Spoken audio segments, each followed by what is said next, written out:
6 News Storm Team. My name is Savannah. I might just give my dog a bath.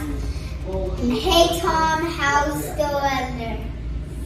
Hey, Savannah, I wonder maybe you could wash my dog for me. You look like you're doing such a good job there. Thank you for that video. And of course, if anybody that's watching wants to have a Hey Tom on TV, I'm the guy that likes to play them.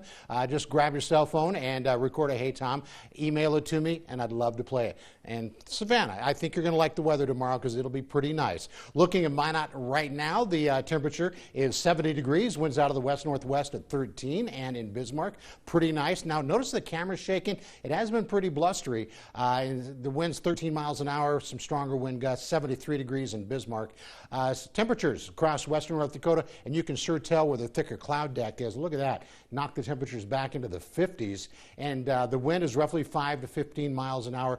Pretty much everywhere. There are a couple of exceptions, but not a terribly windy day, but it's that north wind that got rid of that higher dew point air and has really cooled things off. And yeah, gusty winds around Bismarck at 22 miles an hour, 24 in Minot. So here's the radar and a couple of different bands here, and this looks like it's heavier rain than it really is.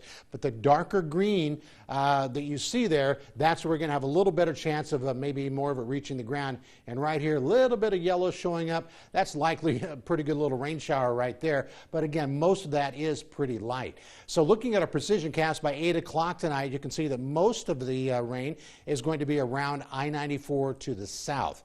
And then as you get closer to Bismarck, maybe it starts crossing the highway, then off to the northeast. But if you look up in northwestern North Dakota, the sky, and northeastern Montana, the sky is already going to start clearing out tonight. And I just want to give you a heads up if you live in northeastern Montana, northwestern North Dakota, and maybe even southwestern North Dakota, some of the normally colder areas, there might be some 30s in the temperatures for Saturday night, Sunday morning, and maybe Sunday night, Monday morning. So we've got some chilly nights ahead of us. Could be some areas of frost. I'm not saying it's going to be widespread or anything, but we're getting to be that time of year again. So here we are by tomorrow morning at 8 o'clock or so. Looks like the northern part of the state, and when I say northern, I'm going to go north of Lake Sakakawea, has more of a chance of a clear sky to start the day than maybe the south. And then by tomorrow afternoon into tomorrow evening, a tiny little disturbance still going to be in the area. I'm not saying that we're going to have a good chance of rain, but there might be a couple of sprinkles still possible tomorrow evening.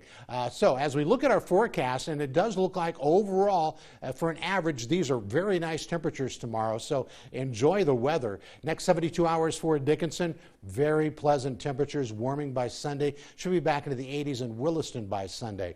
So tonight we're going to be in the 40s to around 50 degrees, much cooler than it was last night. And then for tomorrow, looks like we're looking at daytime temperatures in the 60s to around 70 degrees or so. So here's a look at the Bismarck 7-day outlook. And a beautiful weekend ahead of us. Warms up for a couple of days next week. Beautiful weather in the north as well. And the Friday night spotlight game, the first one I'm going to be talking about will be happening in Harvey around 62 degrees at game time as Harvey takes on Bottineau. And the other spotlight game, South Border versus New Salem. Kickoff temperature around 64. And Joel, you know what's fun on a Friday night? It's watching a high school football game. But I will tell you, from my point of view, it's a lot more fun to be outdoors now than maybe towards the end of the season. Oh, yes, that's when you really have to bundle up, bringing the blankets, the gloves. It's downright chilly, especially sitting on those metal bleachers for some of the parents. But it's fun, just everybody getting into the school spirit and everything, just a fun time. It is very cool to see those small towns all lit up. Thank you so much, Tom. Coming up